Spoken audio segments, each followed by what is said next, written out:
big old thick bases and craggly little limbs. Yeah, I don't think that little fairy furniture.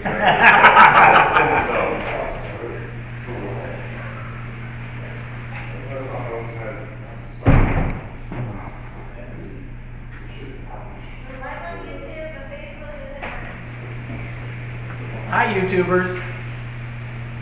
We're going to stand by just a little bit. We're trying to get the Facebookers all connected here. So we're going to wait for our modem to dial up. We've got to enter our AOL password and we'll get this started in just a little bit. So hang tight.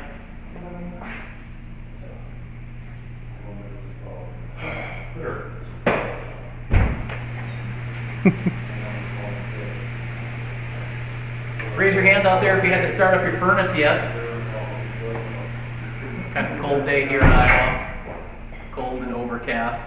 I'm just kind of killing time here. We're cleaning up in the background because we don't want you thinking that we're Friday cleanup day, and not just because we're doing a live.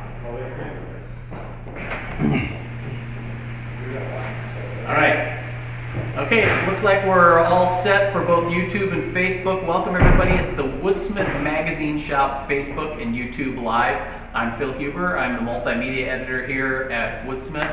We're going to do a quick tour of what's going on in the shop and talk about upcoming projects, some personal projects, and just some random chit-chat just to make things go by a little bit quicker. So if your motivation is kind of taking a little bit on this Friday afternoon, this is the perfect place for you.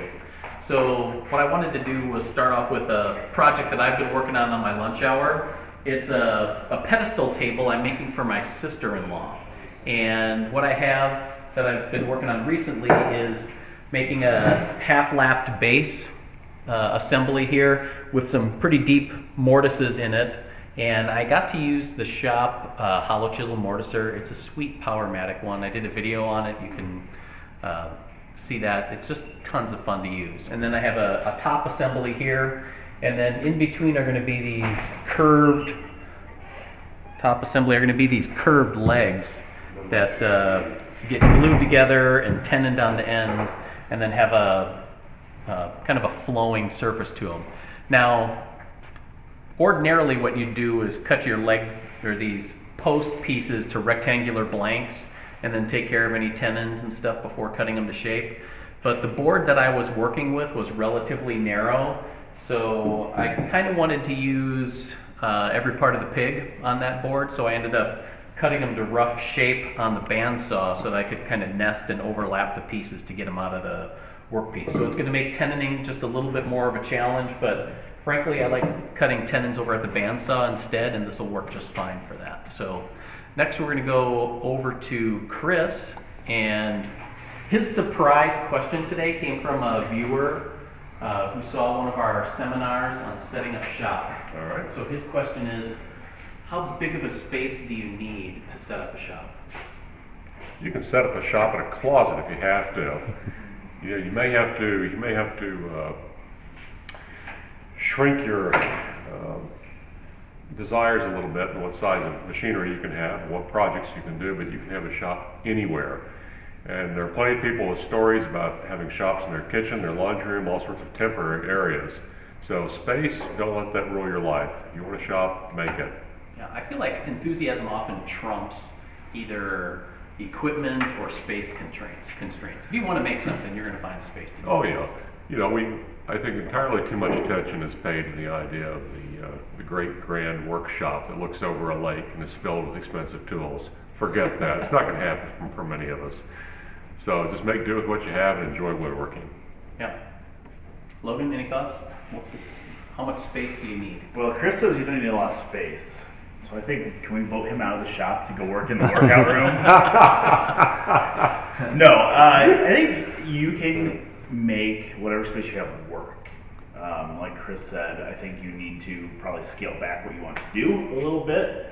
But one of my favorite playmakers works out of his garden shed in his backyard. Right. So, you don't need a lot of space. Yeah. So. And I had a little, one of our first apartments, we had a little storage unit connected to the garage units in the back. And becomes really kind of like a walk-in closet size, and I just kind of kept everything in there. And when I needed to work, I pulled it out in front of the door and did some work. I mean, it limits you to nice weather. Yeah, but, and all that being said,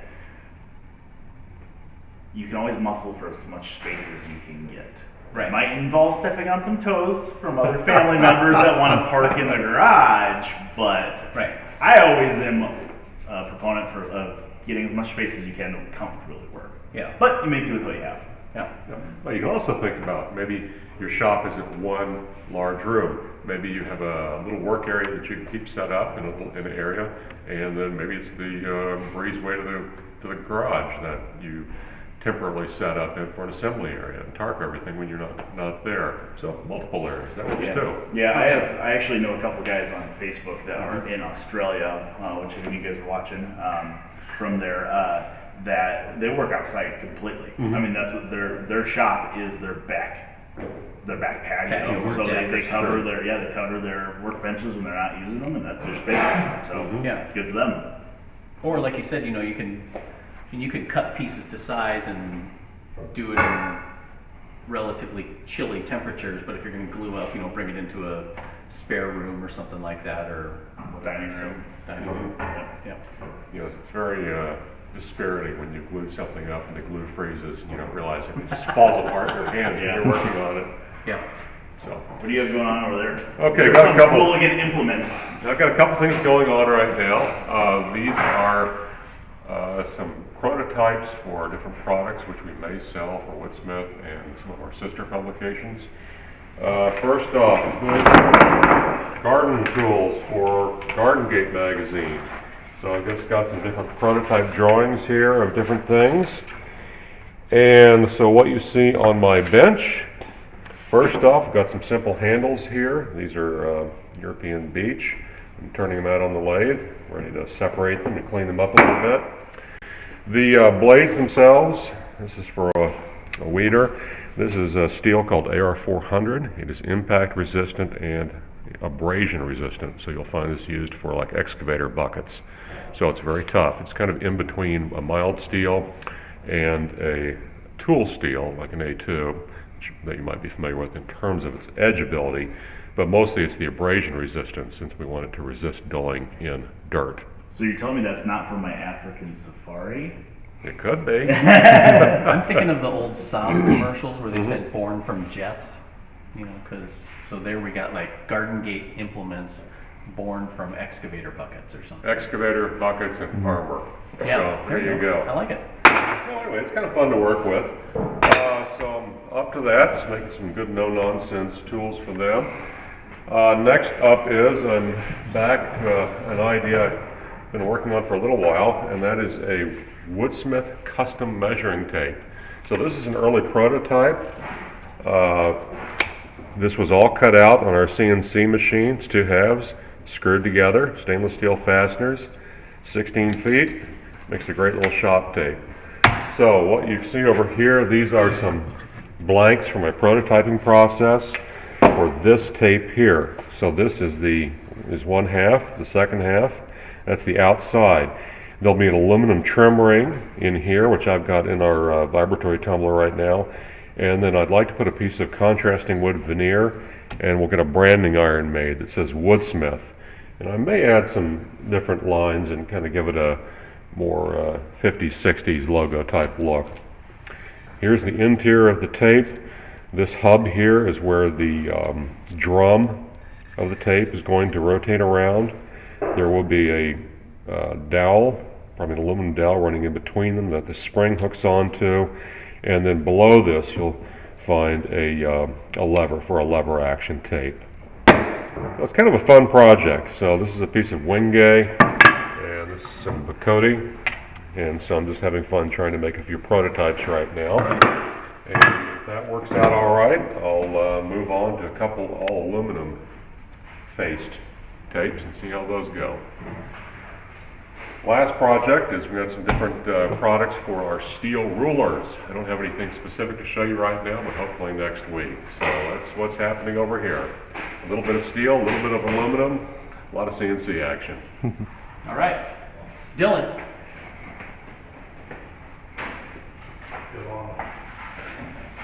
Hello, everybody. I think I'm of a differing opinion in terms of shop space. I'm always looking for more. As you can see, I've kind of expanded out to this nice makeshift trash can work surface here as I work onto my my lamp for the next issue here. So, but with that being said, the more space people give you, you find ways to cover it with stuff you're probably not using, and it doesn't really become a very good utilization of that space. So I think the smaller and more creative you ultimately get with that space. So again, with that being said, currently I'm working on a lamp for the next issue. I've got a few of the parts cut out here. They're actually going to be made out of the whole lamp of African mahogany, with the exception of the shade, of course, and then the conduit that runs the cord. So I've got a couple pieces here. I've got my 3 legs. I've got some feet cut out here that will actually be joined down there.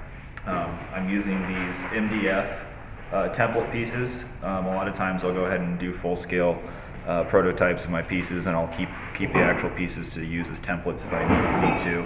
So you'll see a leg one there. I've got a foot one here. I have a full-scale prototype sort of here. This one actually ended up being slightly shorter than what the final is going to be by about 10 inches. So the scale isn't that much different other than the actual height. So got a little bit of a mid-century look going here. So the idea is that the shade itself can be removed in between these. Well, for lack of phrasing, they're acting as stretchers right now, but the top will actually be removable, so you can then again you can take the shade out and be able to actually access your bulb there. So another thing I wanted to touch on were the connection points of the joiner on this. So since I needed to remove this top area here again to access my bulb, I just went ahead and carried that design or joinery throughout the entire project. So if you look closely here, what I did was I actually counterbored on the back side of my legs here, and I'm using these socket bolts, which in turn actually press through there to the other side. And you'll notice I've actually got threaded inserts going into my stretcher pieces, and then they'll actually be connected again by the socket bolt.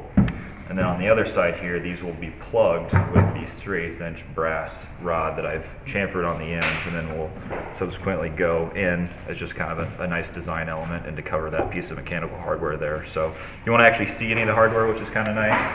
You know, it kind of keeps in that kind of fine furniture category. Again, it's not, you know, this industrial, you know, if I were to actually, you know, maybe make it out of Baltic birch and just keep a clear coat on it, I might actually expose the joiner and the mechanical parts elements of it. But again, with the spirit of mahogany and the kind of the look of the piece, I wanted to kind of maintain that. So another element which we did, or what I did for the desk lamp last year, was I found this company called Sundial Wire, and they do a really good job. You can custom order lengths of your cord. This is actually they do rayon and they do cotton cord, so they're kind of retro looking. You'll notice with the rubber plugs as well, you get 2 and 3 prong. And then you can actually tell them where you want your inline switch placed, and then of course the length of your cord. So these are really cool, especially if you're doing period specific pieces, you're just looking for another design element to kind of make your piece pop. So I've got that. I've been experimenting with a couple of bulbs. Really, we're trying to stick with LED just for the lifespan and the fact that they don't really emit heat.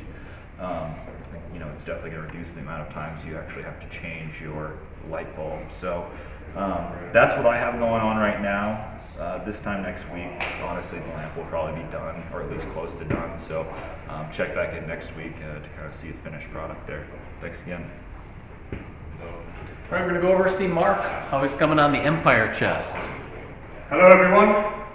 Progress on the Empire chest this week. Last few days I've been working on the drawers. If you want to come around here, I'll show you what I've done so far. There's going to be no false fronts on these drawers, so there's going to be the 3 sides and then the front, as you see here. So I've got to size these drawer fronts to the exact opening size before I start assembling them. And these little guys here are just pieces of laminate that are exactly 32nd of an inch. So I'm using these as spacers, so I've got the right gap all the way around a drawer. So now that's all sized, I'm going to start assembling it, gluing it up, going to have dovetail corners on there, so I'll get the dovetail jig out and start working on that on Monday. And then be in good shape. So after I've done the drawers, I'm going to work on the top. And then, like I said last week, save the best till last. Start working on the split turnings for the columns on the side. So that's where I'm at this week. Can you turn those live for us? You better be on the other side of the door though, to keep things flying around. Challenging Including myself. Yeah. So, all right. All right, you got anything else? Yes, I do. Yeah. So last week we had just received a shipment of Alfie Shine from our friends over at Workshop Haven out of the UK. This is a hard resin wax. They are releasing a new fragrance-free one for use in food items like spoons, serving platters, bowls, stuff like that. So we have a couple of them to give away. Last week we asked everybody to let us know if you're interested in it. I got 2 people I'm going to send these to from YouTube. John Slaughter. So John, get a hold of us through Facebook or YouTube. Any relation to Sargent? I don't think so. No. That might be him. That might be. I don't know. And then from Facebook we have Michael B. Davis. So Michael and John, if you guys want to get a hold of me, I will get these one shipped out to each of you guys. Other than that, I don't have anything going on. So. No, it's kind of nice not to have anything looming in the near future. We're getting a slow roll on the next issue, so. You want to ask this Oh, yes, thank you. So we had a question on YouTube come through from Todd. I wanted to know about the DXF. What? from Scott? From Scott, sorry, from Scott. Wanted to know if the DXF files were going to be available for the CNC. Why are you moving, John? I'm following you. Following you, Chris. So we've talked about selling DXF files for different projects for a while. DXF file is used to plop into the CNC to control it, basically. So I don't word. Yeah, techno word. So I don't know if we're planning on selling those DXF files or not, but that's something we could probably do. Well, we haven't really talked about this in a while. We thought we might begin to offer some DXF files for projects in Woodsmith Magazine. Yep. And I think we probably will do that in due time here. As far as other items, once we get a little less overwhelmed, we'll give that some thought. Yep.